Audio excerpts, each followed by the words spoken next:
Welcome back to Pesos and Cents. At bago natin pag-usapan ng iba't ibang instruments kung saan pwede tayong mag-invest dito sa Pilipinas, pag-usapan muna natin ang inflation. Ano ba talaga ito? Sa madaling sabi, ang inflation ang taon-taon na lang na pagtaas ng presyo ng lahat ng mga bilihin. Halimbawa, gasolina. Last year, mga 45 pesos a liter to. So kung let's say gumagastos ka ng 1,000 pesos a week, ibig sabihin niya, nung pumalo to ng 60 pesos a liter earlier this year, gumagastos ka na ngayon ng 1,300 pesos. So, ano ngayon ang gagawin mo? Tatlo lang ang pwede. Bawasan mo gastusin mo, taasan mo sweldo mo, or taasan mo ang kinikita ng pera mo. Ngayong napag-usapan na natin ang inflation, tignan naman natin ang mga paraan upang mapalugon natin ang ating iniipon. Brother, balik tayo dun sa nasabi ko kanina na para bang yung 2,000 pesos, may magagawa ba talaga dyan? Kasi parang maliit yan eh. Sinulat nyo nga yung libro na My Maid Invests in the Stock Market, and kung tutuusin, parang nakakatawa yung titulo eh. Parang sabihin mo, stock market, usually papasok sa utak ng tao, mga milyonaryo. Tatlo yung aming katulong sa bahay. Meron akong driver. No? At napapansin ko, maski gaano kataas yung sweldo na binibigay ko sa kanila, nawawala, nauubos yung pinapadala nila, no? Yung malaking bahagi sa probinsya. Tapos, nakakapag-ipon sila, napapansin ko, meron naman silang ipon. Kaya lang, pagkatapos na 3 buwan, 4 na buwan, magte-text yung pamilya, magsasabing, uy, namatay yung pinsa na anak, may nagkasakit, basta kailangan yung pera. So, ubos na naman lahat yun. Papadala naman. Ubos na, zero na naman sila. Kaya sinabi ko, ito, tulungan ko kayo. Maggawa tayo ng emergency fund. Pero aside from that, meron silang retirement fund. Ngayon talaga, hindi na pwede nilang galawin. Tapos tinuruan ko sila maglagay ng pera sa stock market. So, syempre, sinasabi nila, ay, kuya, ano ba yan? Di ba para sa tama? Para sa mga milyonaryo lang yan. Sabi ko, hindi. Diyan sa CitySec Online, halimbawa, 5,000 pesos, pwede na, no? Tapos ilalagay mo dyan, tapos buwan-buwan, maglalagay ka ng anong halaga, ilagay mo dyan, buwan-buwan. Tinuruan ko sila. Tapos talagang ginaid ko sila kung anong bibili na stock, yung pinakamalalaking mga kumpanya lang, mga solid na for the next 50 years. Hindi, kumbaga, talagang yung mga kilala, kumbaga. Oo. Tinatawag nating mga blue chips. Trading, minsan ang iniisip nila, hindi naman tayo magte-trade, mag-i-invest tayo. So, dalawang klase yan sa stock market. Ang investment, talagang halos hindi mo pinapansin kung mataas ba ngayon ang merkado o mababa ba. Hindi mo yung pinapansin yan. Basta maglalagay ka lang. Parang ginagawa mong alkansya yung stock market. Nahirapan ba sila dyan? Ay, syempre. Kailangan may konting disiplina. Tama ka, mahirap sa umpisa. Lalo na, ano ba gagawin dito? Naku, online. Naku, paano ba to? Pero tinuruan ko ng very patiently, no? After 2 months, 3 months, kayang-kaya na nila.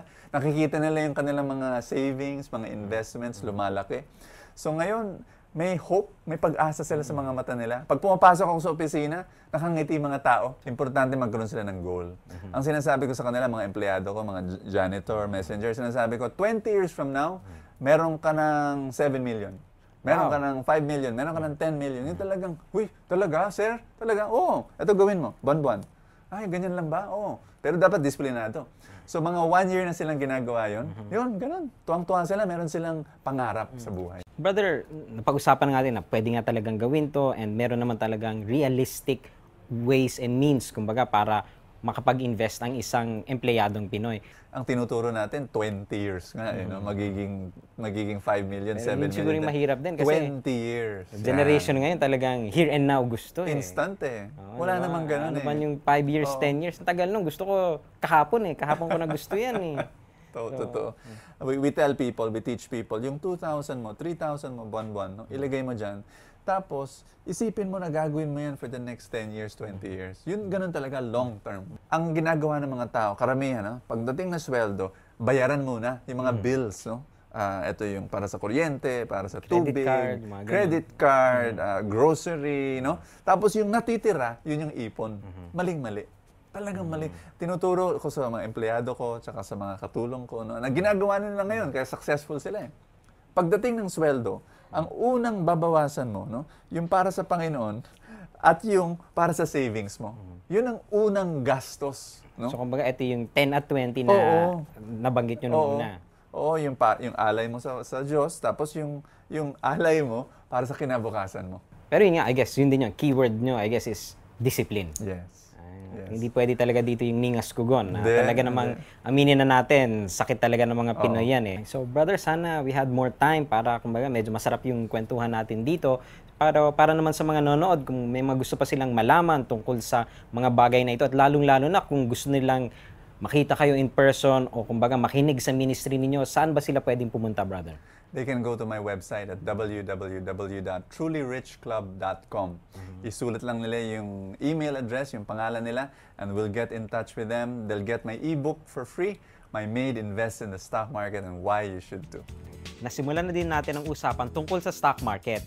Kaya ito ang isang simpleng pagpapaliwanag kung paano ba talaga kikita ang ating pera dito. Before we go any further, kailangan sagutin muna natin ang dalawang mahalagang tanong. Unang-una, ano ba talaga stock market? At pangalawa, paano ba kumikita ang mga taong nag-i-invest dito? Well, to keep things simple, ang stock market ang paraan kung saan pwede nating maging kasosyo ang pinakamagagaling at pinakasikat ng mga negosyante dito sa Pilipinas. PLDT, ang Philippine Long Distance Telephone Company, ay isa sa pinakamalaking negosyo sa Pilipinas. Alam natin na pag-aari ito ni Mr. Manny Pangilinan. Pero magugulat ba kayo kung sabihin kong hindi lang si Manny Pangilinan ang may-ari nito? In fact, hulaan ninyo kung ilan ang may-ari ng PLDT. 1, 3, 10? Hindi, libo-libo. Tama, libo-libong tao ang kasosyo ni Manny Pangilinan sa PLDT. Libo-libong tao at kapwa-kumpanya ang nagmay-ari sa PLDT. And this is why. In order for any company to expand, kailangan ito ng pera para magpatayo ng mas malaking factory, mag-install ng mas maraming telepono, o mag-hire ng mas maraming trabahador. Para mag-generate ng puhunan para dito, pangkaraniwan sa isang kumpanya na magbenta ng stocks or shares ng negosyo nito. Ibig sabihin, if you buy a share of a company, you end up owning a small part of the business. Kasosyo ka.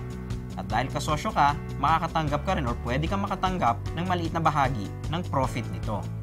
Kapag shareholder ka na, isa ka na sa mga may-ari ng negosyo. Isa ka sa libu-libong shareholders ng PLDT halimbawa. At bilang shareholder, damay ka ngayon sa success o failure ng PLDT.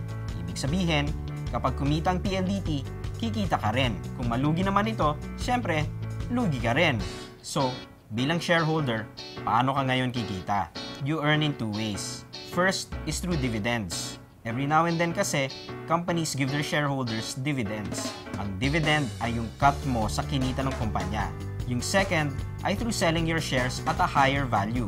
Over time kasi, tataas or bababa ang presyo ng shares na hawak mo. Kung lumago ang PLDT, tataas ang value ng shares mo. If you sell your shares for more than what you bought them, kumita ka na. Alam nyo, ang pagkakaroon ng shares or stocks ay parang negosyo. Hindi ito loto at lalong hindi ito magic. You need to buy shares in companies that you believe in. Companies that you think will do well and grow.